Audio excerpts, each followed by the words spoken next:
I don't know what made me notice him the first time. I guess what caught my attention was how focused he looked. Totally straight, hands still, eyes just staring ahead. Not looking at anything, not even his phone. Everyone else on that morning bus was half asleep or scrolling through something. But not him. I was a senior at San Diego State, commuting from a shared apartment about 20 minutes from campus. The 7:40 a.m. bus was part of my routine. I knew the regulars, the woman with the giant headphones, the guy who read political biographies, the two freshmen who always looked hungover. So, yeah, maybe that's why he stood out. He wasn't one of them. Second day, he was there again. Same seat, same posture, staring forward like he was watching something only he could see. Third day, same thing. And by the fifth day, it was like he had carved that seat into his own little zone. I told myself he must have just started a new job or class. Maybe he was one of those people who thrive on routine. But by day 4, I started to feel it in the pit of my stomach. I caught him looking at me through the reflection in the bus window. Not a long stare. His eyes met mine for just half a second. I looked away fast, pretending I didn't notice. Then, he started getting off at my stop. Not just once, every day. He didn't go to a specific building, just kind of loitered around campus. I tried to shake it off, but the tension was getting to me. The next day, I got on a different bus, the 7:15. Full route, different crowd. He wasn't there. But when I got off and headed toward my lecture hall, I saw him standing near the vending machines outside the communications building. No coffee, no bag, no phone in his hand. Just standing there. I walked right past him, didn't make eye contact, took a longer route to class, and slipped into the building through the back door. The whole lecture, I couldn't focus.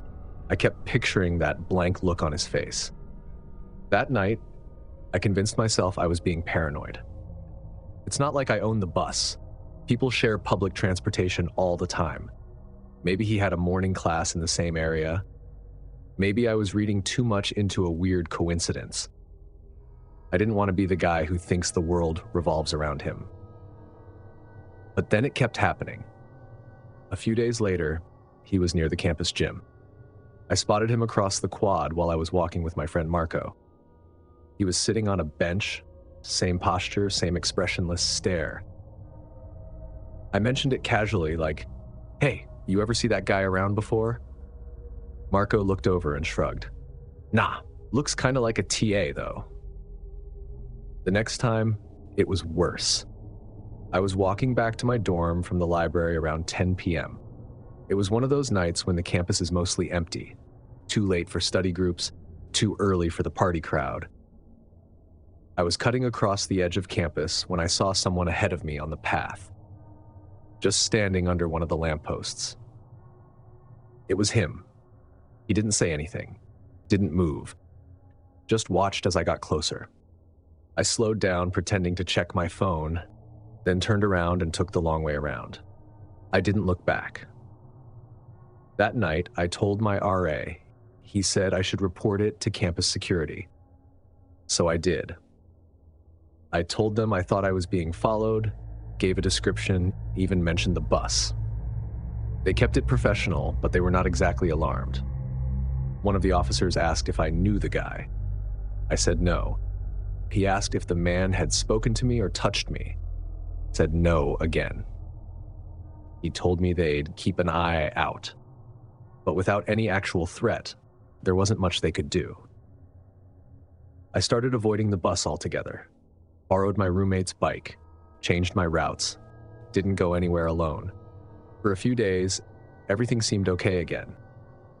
Then, one evening, I was unlocking my door after getting back from dinner when I noticed something weird. The doorknob was damp, like someone had just gripped it with a wet hand. It hadn't rained, and I knew for a fact I hadn't touched it earlier. I walked in slowly. Nothing looked out of place. but I felt unsettled enough to scroll back through the security footage from the hallway. Our dorm had one of those motion-triggered hallway cameras mounted near the ceiling. Most people didn't pay attention to it. At 6:47 p.m., about 20 minutes before I got home, the footage showed someone walk up to my door. A tall man in a dark hoodie, hands in his pockets. He didn't knock. He didn't try a key. He just leaned in close to the door and stood there for almost a full minute. Then he reached out and turned the knob. It didn't open. I had locked it before leaving. He stood there a few more seconds, then walked off down the hall and out of frame. I downloaded the clip and called campus police again. This time, they took it more seriously. An officer came by and reviewed the footage with me. They still couldn't ID the guy. No clear shot of his face. They said they'd notify housing and add extra patrols, but it was the same deal. Without a clear threat or identity, there was a limit to what they could do. Those next days were kind of a mess. I stopped staying at my dorm altogether and pretty much lived on friends' couches and stayed far from campus. I made up excuses, group projects, late study sessions, but really, I just didn't want to be alone. I deleted my social media apps for a bit, just in case. Stopped using my real name on online platforms. Paranoia isn't logical, but it is persistent. At one point, I bought a cheap doorstop alarm on Amazon and had it shipped to my friend's place. I started checking shadows like they were people. I stopped going out at night, even to grab food. And then suddenly, it was over. No more sightings, no strange encounters, nothing on the security camera. It's been over 2 years. I graduated, moved to a new city, started a job. But yeah, I still think about that guy. Still wonder what his deal was, what made him stop, if he just moved on to someone else. Sometimes I dream about that minute of footage. Now, anytime I get on public transport, I scan every face. I avoid routine. I don't take the same path twice in a row. It only took one quiet guy on a morning bus to teach me how quickly normal can fall apart. And I still check every lock twice without fail.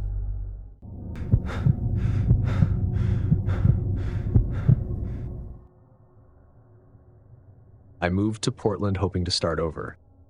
No more living like I was being hunted. No more late night arguments.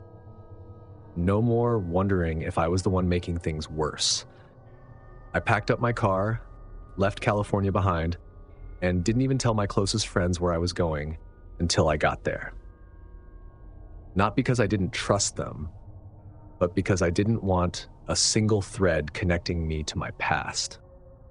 I didn't post anything online, didn't answer any calls I didn't recognize, and deleted every shared account we ever had together. This move wasn't just about leaving a place. It was about escaping someone who always made me feel like I was never fully alone. My ex, Sean, wasn't violent, not in the way most people would expect. He never hit me, never screamed in public, but he had a way of making everything feel like it was my fault. If I didn't answer a text in 5 minutes, he'd flood my phone with messages. If I posted something without him in it, he'd ask if I was trying to hide him. The guilt-tripping, the gaslighting, the constant monitoring, that was his style. And it wore me down in ways I didn't fully understand until I got out. It was like being slowly suffocated with a smile. People think abuse is loud, but it can be quiet too. Subtle enough that you start doubting your own instincts. So, Portland. New city, new apartment, new job at a small creative studio where no one knew my history. I even changed my number. I was careful too. No public posts, no geotags. I kept everything private. The only online footprint I had was a locked down Instagram account with 6 followers. My therapist back in California had told me I was doing everything right. I believed her. And for a while, I felt like maybe just maybe, I'd actually outrun it. It actually worked for a while. My apartment was small but comfy. I biked to work, explored the city on weekends, started to feel like myself again. I didn't realize how much tension I'd been holding in my body until it started to let go. I slept better. I stopped checking the locks 5 times before bed. Started feeling human again. I even started painting again, something I hadn't done in years. It felt like I was slowly remembering who I had been before everything fell apart. Then, one Thursday morning in June, I opened my front door and nearly stepped on a bouquet, white daisies and red roses. Simple, but they meant something to me. There was a card tucked into the stems. No name, just one line, written in block letters. "You look good in this neighborhood." I froze for a sec, trying to place it. I couldn't figure it out at first. My first thought was that it was from someone at work, a weird attempt at flirting. Then I thought maybe my landlord left it by mistake. But neither of those made sense. My building had a secure entry, and I hadn't told anyone, not even my coworkers, which unit I lived in. I lived on the 3rd floor at the very end of the hallway. You wouldn't just stumble across my door. I brought the bouquet inside, left it on the kitchen counter, and tried to go about my day. But the note kept pulling at me. That handwriting, it looked familiar. Not from a card or a letter, but from sticky notes. Sean used to leave them for me, on the bathroom mirror, on my laptop. "Don't forget me. You're mine." Always those short, cold messages, never affectionate, just reminders of control. I threw the bouquet out that night. The next morning, I checked my building's security footage. My landlord let me access it through an app. It only showed the front entry, not the hallways or doorways. At 2:14 a.m., someone walked up to the building wearing a hoodie with the hood up. They held something in their left hand. They didn't buzz anyone, just walked right in when a tenant exited. I couldn't see their face, but the walk, the way they turned their head slightly as they stepped inside, it reminded me of him. The angle of the shoulders, the slight limp from an old skateboarding injury he never fully recovered from. It was him. I just knew it. Still, I didn't have proof. Nothing to take to the police. So I did the next best thing. I started checking my surroundings again, watching for people lingering too long or acting off. I started locking my bedroom door, not just the front one. I bought blackout curtains, turned off location tracking on every app. I even started carrying pepper spray again. Then came the second sign. I was walking to work the following week. Same route I always took. Down Belmont, across the little bridge, past the coffee shop with the green awning. I usually walked with my earbuds in, but that day, something told me not to. Halfway there, I noticed a car I didn't recognize slowing down behind me. I turned into a convenience store, waited a minute. When I came back out, the car was parked across the street, empty. But it hadn't been before. I'd heard it stop. I'd seen the driver, just a glimpse, but enough to know it wasn't random. I memorized the plate, jotted it down in my notes app. At work, I felt off. My coworker Jen noticed. She asked if I was okay, and I told her I wasn't sleeping well. Left it at that. I didn't want to explain. Didn't want to look paranoid. But inside, I was spiraling. Was I being watched every day? Was he parked nearby, just waiting to scare me? Or worse, that night, I checked under my car. I'd read stories, seen the warnings online. Air tags. Tiny, trackable, easy to hide. I didn't think I'd actually find one, but there it was, taped under the rear bumper with electrical tape. Just like in the articles, just like the videos. I pulled it off, took it inside, and my hands shook so hard I dropped it twice. The idea that he'd gotten close enough to touch my car, that he'd known where I parked, how long I was inside, that was what broke me. That was the moment I realized this wasn't a coincidence or paranoia. This time, I had something real. I went straight to the police, showed them the AirTag, the bouquet photo I'd taken, and the security footage. They took a report and assigned an officer to follow up. I gave them Sean's full name, photos, even his old address. I don't know if they contacted him directly, but a few days later, the weirdness stopped. No more flowers, no more strange cars, nothing under my car. But something in me had changed. I started sleeping with the pepper spray next to the bed, got a door camera, even installed a chain lock, even though the front door already had a deadbolt. I started running through escape plans in my head at night. What I'd do if someone broke in, where I'd hide, which window I could climb out of. I felt like I was constantly holding my breath, waiting for the next sign he was still watching. And even now, a year later, I still flinch when I see a black sedan, still check under my car every few days, still get nervous when my phone pings unexpectedly. I'm more careful now, wary of people who ask too many questions, cautious of new relationships. That kind of fear doesn't just go away. It becomes part of your daily routine. They say moving is one of the most stressful things you can do. I thought it would be the solution. Turns out sometimes you can cross state lines, change your number, delete your past, and it still finds you. The scariest part, he didn't have to say a word. All he had to do was let me know he could reach me whenever he wanted.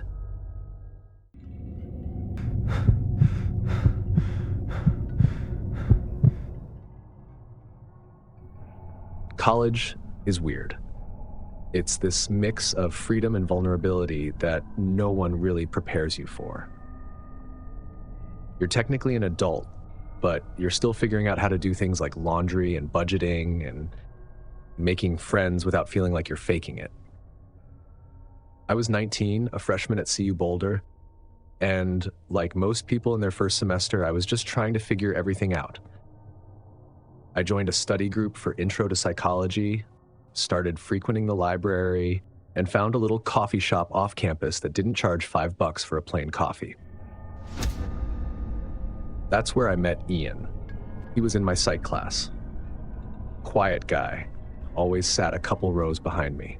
He had one of those forgettable faces, but something in his mannerisms stuck with you. The way he stared a little too long, or always seemed to be hovering at the edge of conversations. One afternoon, after class, he caught me on my way out and asked if I wanted to join a study group he was putting together. I already had one, but I didn't want to be rude, so I gave him a non-committal maybe. The next class, he sat right next to me, asked what I thought of the textbook reading, just small talk. Then I started seeing him at the same coffee shop I'd found. It was a chill spot, hidden off the main strip, not the kind of place you stumble into unless you're looking. But I told myself it was a coincidence.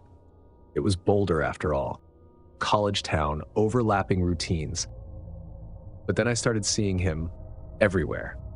Library, he was there, always at a table diagonally behind me. At first, I thought I was imagining it. Maybe he was just a library guy. But then he started showing up at the gym, not working out, just walking in 5 minutes after I got there, doing a few stretches, then leaving. One time, I was grocery shopping at a small store near my dorm. He walked in behind me, holding a single bottle of water, said something like, "Looks like we've got similar cravings." It was small and easy to explain away if you wanted to, but it felt wrong. I mentioned it to a friend, half joking, just testing the waters, and she cut me off. Serious. That's not cute. That's creepy. That's when I really started paying attention. I switched up my schedule, went to the library at weird hours, showed up at the coffee shop on random days. Each time, Ian would still be there.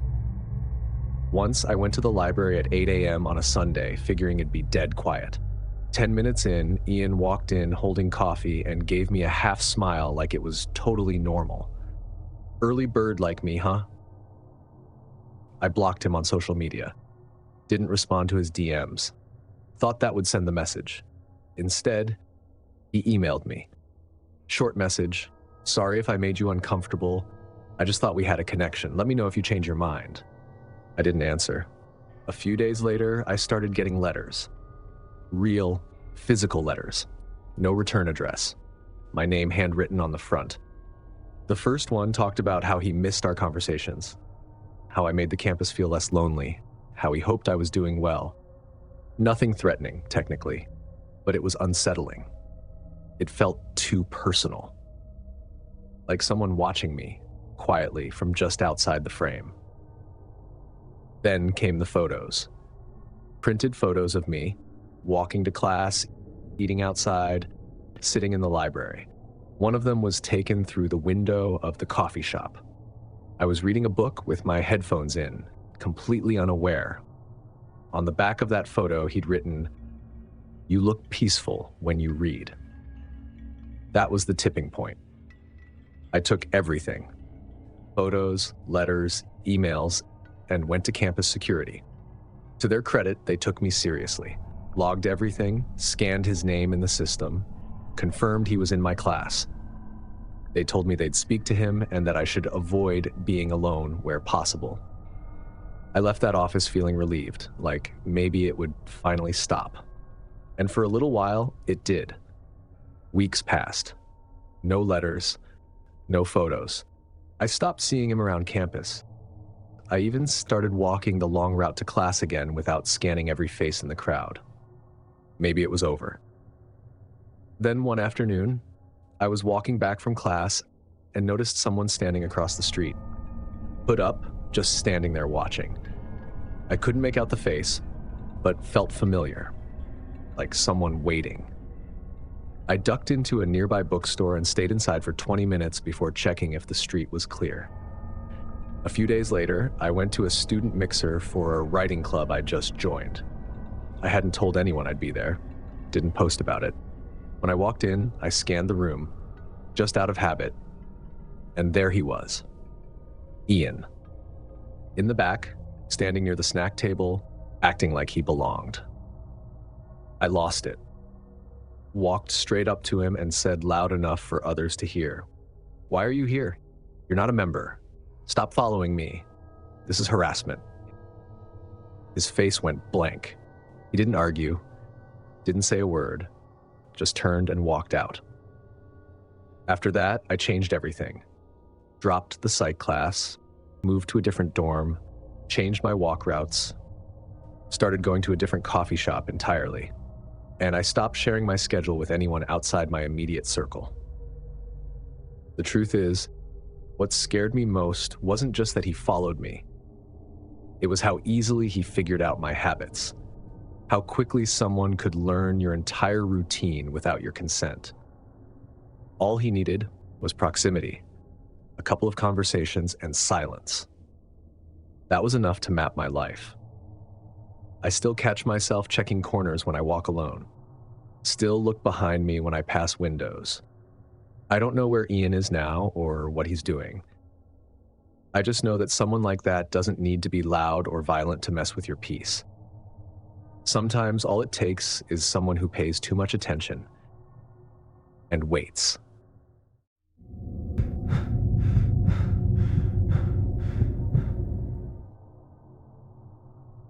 People think being a high school art teacher is all chill vibes and creative chaos. And honestly, most of the time it is. I love my job. My kids are weird and funny and wildly talented. But by the end of the day, I'm wiped. I come home, heat something up, throw on a podcast, maybe sketch a bit, and crash by 10. I live alone in a one-bedroom on the 3rd floor of a brick building in Midtown Sacramento. Quiet neighborhood, decent rent, walkable to the school where I teach. It had always felt like a safe place. Comfortable, familiar, until that night in August 2021. I woke up around 3:30 a.m. and immediately noticed the air felt wrong. You know that weird sense when something's off? The apartment was cooler than usual, and there was this faint, damp smell like wet leaves. I got up to check the windows, thinking maybe I forgot to close one, but they were all shut. That's when I saw the front door. It was unlocked. Not just unlocked, but cracked open. That door has a deadbolt and a security latch, both of which I use religiously. I remember locking it before bed. I know I did. I stood there for a full minute just staring at it. Nothing else in the apartment looked touched. No drawers open, nothing missing. I closed the door, locked it, and did a slow walk through the whole place with my phone light on. Nothing. No one. Everything was where it should be. But there were muddy footprints. They started at the windowsill near the fire escape, led across the living room, and stopped just outside my bedroom. I didn't even notice them until I turned to head back to bed. Bare feet. Small. Someone had walked through my apartment. That was the moment it hit me. I wasn't just freaking out. Someone had actually been inside. I didn't sleep the rest of the night. I just sat in the kitchen, all the lights on, phone in hand, trying to convince myself I was overreacting. But I wasn't. I have this cheap 360 security camera in the corner of my living room, facing the door.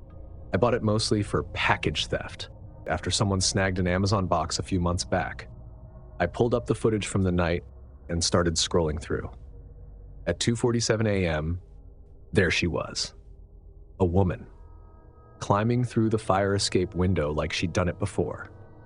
She stepped down barefoot, soaking wet, hair matted to her face, wearing this long, dark dress that stuck to her like she just walked through sprinklers. She moved slowly, like she had all the time in the world.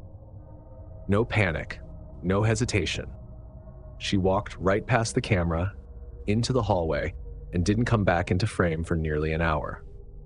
I stared at the timeline, watching the seconds crawl forward. Nothing. Just the ambient flicker of my TV, reflecting off the far wall. Then at 3:38, she appeared again. Still soaking. Still barefoot.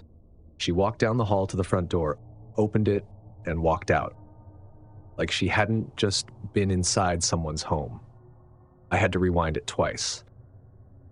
Third time, I started recording the footage on my phone. The police would need to see this. But even then, I kept thinking, why? Why didn't she take anything? Why not wake me up?